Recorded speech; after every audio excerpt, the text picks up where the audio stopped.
Hello, homeschool moms. Today I wanted to share with you the Memoria Press high school level literature guides. And to do that, I'm going to be using the Pride and Prejudice set. There are a lot of other titles that you can choose from in their high school level literature guides.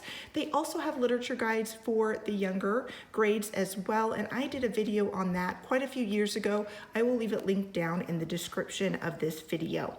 But when you purchase a literature guide set, it's going to come with the student workbook, which I will give you a look at inside in just a minute. It's also going to come with the teacher guide as well as a copy of the book that your student will be reading.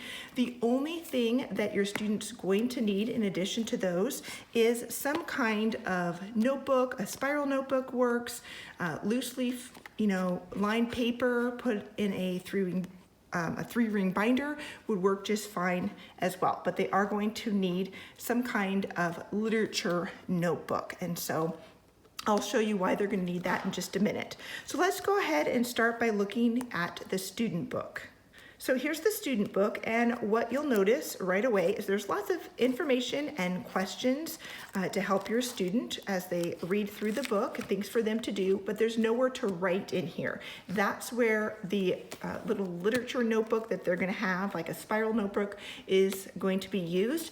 They will answer the questions, like these comprehension questions, in their notebook. Of course, you could also do them orally with your student as well. So let's take a look inside the student book.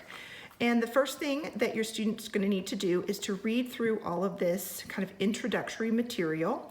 And then you see that we just have the chapters of the book that they'll be reading, in this case, Pride and Prejudice. Pride and Prejudice is broken up into 3 volumes. That's how it is in the book. Let me show you.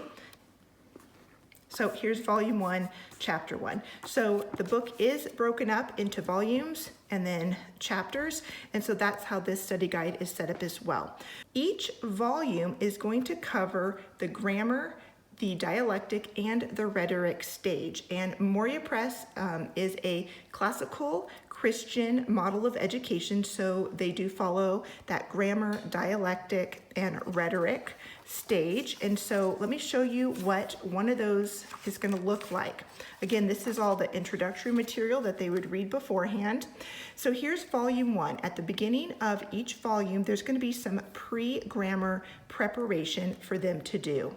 Then there's going to be some grammar and dialectic activities for them to do for each section of chapters that they're going to read. So this is for chapters 1 through 2. Here's the grammar. They've got some reading notes, some information that they need before they start reading. They also have some words to be defined, so they're going to learn some vocabulary. They also have some comprehension questions.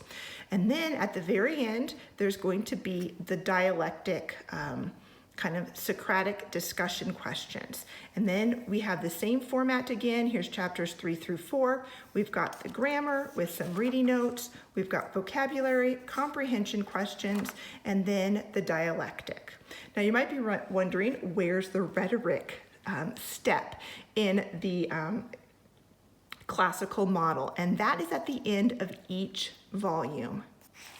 So here is the last few chapters in that first volume. Again, we see the grammar, we see the dialectic, and then at the very end is the rhetoric section. And they're going to be doing an essay on the first volume of the book, and here's all the information that they need.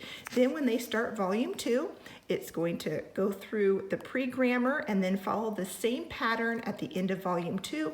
They will have another rhetoric assignment. So that's the basic setup of the student book. Now let's take a look inside the teacher's guide.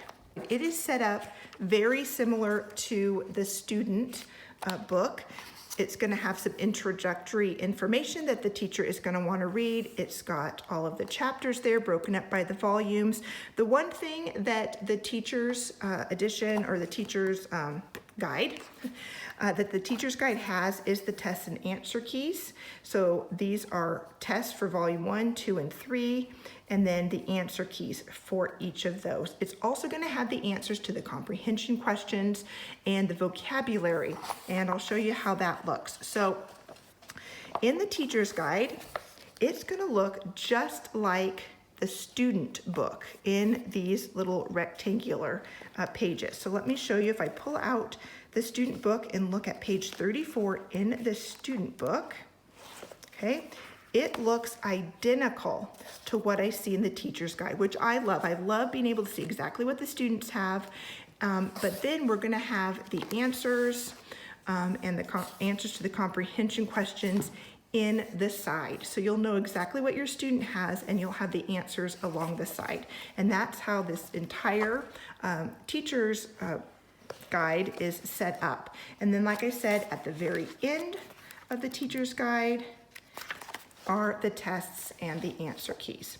Now, one of the things that I want to make you aware of when you are considering this is that while Memoria Press does follow a classical Christian model and they are a Christian company, there really isn't any questions in the student book that the student's going to work through to really make them think through this material from a biblical worldview.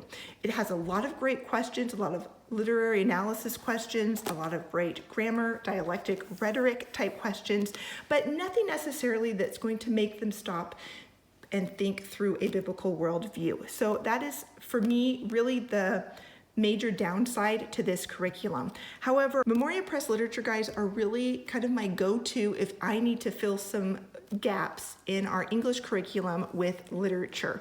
So for example, the years that we have used IEW, writing and grammar, I need some kind of literature to kind of round out their English curriculum. And so I'll just go ahead and pick a couple Memoria Press literature guides for each semester for my students to work through, for my kids to work through. But then there are years when our curriculum that we're using has literature included. So years that we've done BJU Press English, that includes grammar, writing, and literature as well. Then we wouldn't use the literature guides. This year we did Knotgrass and we used their literature along with their history, and so we didn't use any Memoria Press literature guides. But again, when I'm needing to kind of round out an English curriculum and needing some literature, Memoria Press has been a great option. I've been using it for many years to just fill in when I need some literature for my kids. So I really love these. I think they're set up in a great way for kids to be able to read, to analyze, to think critically about things. Again, the only downside is that it really doesn't address things from a biblical worldview. And so that's kind of something that I have to be intentional about filling in. If you want to check out their literature guides for the younger grades, elementary and middle school, I will leave a link to that video down below, as well as a link to the Memoria Press website. If you've used any of the Memoria Press literature guides, let us know what you thought about them down in the comments. If you have questions, you can leave them in the comment section as well.